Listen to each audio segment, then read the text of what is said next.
அல்லாஹ்வின் நல்லடியார்களே, பெரியோர்களே, அன்புக்குரியவர்களே, நமக்கெல்லாம் பார்த்தீங்கன்னு சொன்னால் வயது போக போக வயது முதிர்வின் காரணமாக நரை ஏற்படுவது மனிதனுக்கு இயல்பான ஒன்று, இயற்கையான ஒன்று. அதன் அடிப்படையில் பார்த்தீங்கன்னு சொன்னால் நம்ம அந்த நரைமுடிக்காக, தலைமுடியாக இருக்கட்டும் அல்லது தாடியாக இருக்கட்டும் அல்லது மீசையாக இருக்கட்டும், ஏதாவது தடவலாமா என்று மார்க்க அடிப்படையில் பார்க்கும் பொழுது நமக்கு ஒரு ஹதீஸ் கிடைத்தது. அதன் அடிப்படையில் இந்த வீடியோவை நான் உங்களுக்கு ஷேர் பண்ணுறேன்.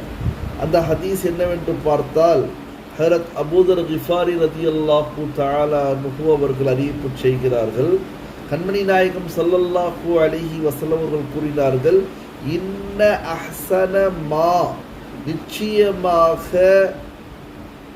நல்ல விஷயம் என்னவென்று சொன்னால், கய்யர்த்தும், நீங்கள் மாற்றிக்கொள்ளுங்கள், மாற்றிவிடுங்கள், நரைமுடையை நிறம் மாற்ற நீங்கள் பயன்படுத்தும் பொருளிலேயே சிறந்தவை. இன்ன அஹ்ஸன மா கய்யர்த்தும் பிஹி ஷைப, நரைமுடிய மாற்றக்கூடிய விஷயத்தில் மிக சிறந்த விஷயம் என்னவென்று சொன்னால், அல் ஹின்னாஉ வல் கதமு என்பதாக ரசூலை கரீம் ஸல்லல்லாஹு அலைஹி வஸல்லம் அவர்கள் கூறினார்கள். ஹின்னாவு என்று சொன்னால் மருதாணி, கதமு என்று சொன்னால் இளஞ்சிவப்பு என்பதாக தர்ஜுமா செய்யப்பட்டிருக்கிறது.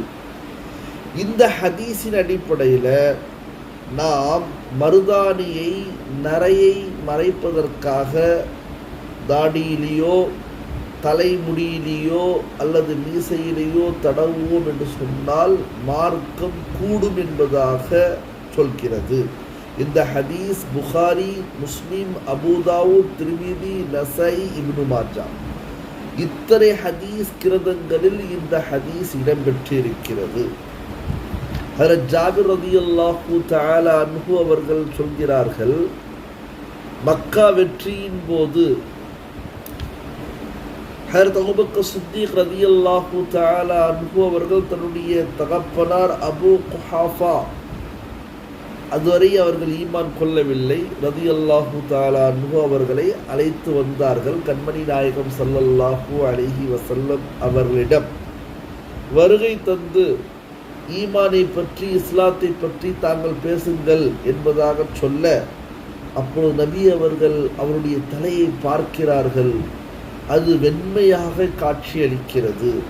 சொன்னார்கள், உங்கள் தலைக்கு, உங்களுடைய நரைக்கு மருதாணியை போன்று ஏதாவது பூசிக்கொள்ளலாமே என்பதாக நபி அவர்கள் கூறினார்கள். இந்த ஹதீஸ் முஸ்லிம், அபூதாவூத், நஸாயி, இப்னு மாஜா.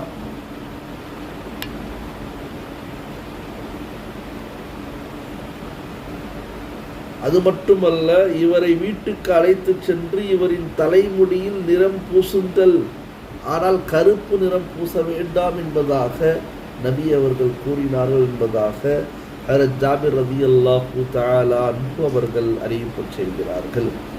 எனவே அல்லாஹ்வின் நல்லடியார்களே, பெரியோர்களே, மார்க்கம் எல்லா விஷயங்களையும் பேசுகிறது என்பதற்கு இது ஒரு சான்றாக இருக்கிறது. இந்த இரண்டு ஹதீஸ், ஒன்று சம்பவத்துடைய ஹதீஸ், இன்னொன்று பொதுவான வார்த்தையுடைய ஹதீஸ், இரண்டுமே எதை நமக்கு போதிக்கின்றன என்று சொன்னால், மார்க்கத்துடைய எல்லா விஷயங்களையும் அல்லாஹ்வும் அல்லாஹ்வுடைய ரசூலும் நமக்கு சொல்லிக் கொடுத்திருக்கிறார்கள் என்பதை இந்த ஹதீஸ் சுட்டி காட்டுகிறது. எனவே நம்மை போன்றவர்களுக்கு நரை ஏற்பட்டால் இதை பயன்படுத்திக்கலாம், பயன்படுத்த வேண்டும் என்பது இந்த ஹதீஸின் கருத்தல்ல, பயன்படுத்தலாம், கூடும் என்பது ஹதீஸுடைய கருத்தாக இருக்கிறது.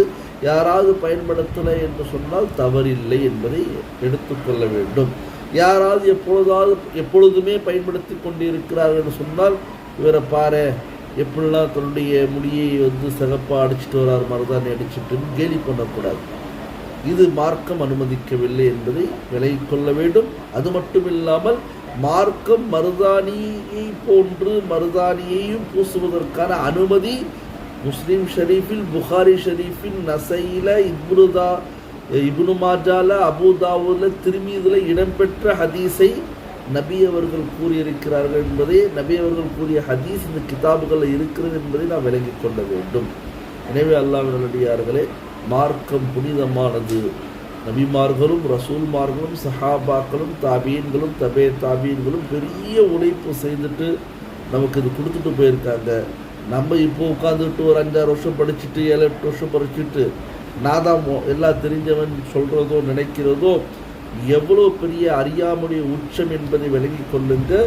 அவர்களை போன்று இந்த காலத்தில் இருக்கிறார்களா என்று சொன்னால் எல்லா உலமாக்களுடைய ஒருமித்த கருத்தாக இந்த கருத்து வெளிப்படும் என்பதை நான் நம்புகிறேன், நினைக்கின்றேன். இதுதான் உறுதியான விஷயம், இல்லை என்பதாகத்தான். அல் அவ்வலீன் பல் அவ்வலீன், முன்னோர்கள் தான் என்பதை நாம் விளங்கிக் கொண்டு அவர்கள் குர்ஆனையும் ஹதீஸையும் ஆய்வு செய்து நமக்கு என்னெல்லாம் சொல்லி கொடுத்துருக்காங்களோ அதன்படி அமல் செய்யக்கூடிய தௌஃபீக் அல்லாஹ் தந்துருவானாக. ஆமீன். வாஹிரு அல்ஹம்துலில்லாஹி ரப்பில் ஆலமீன்.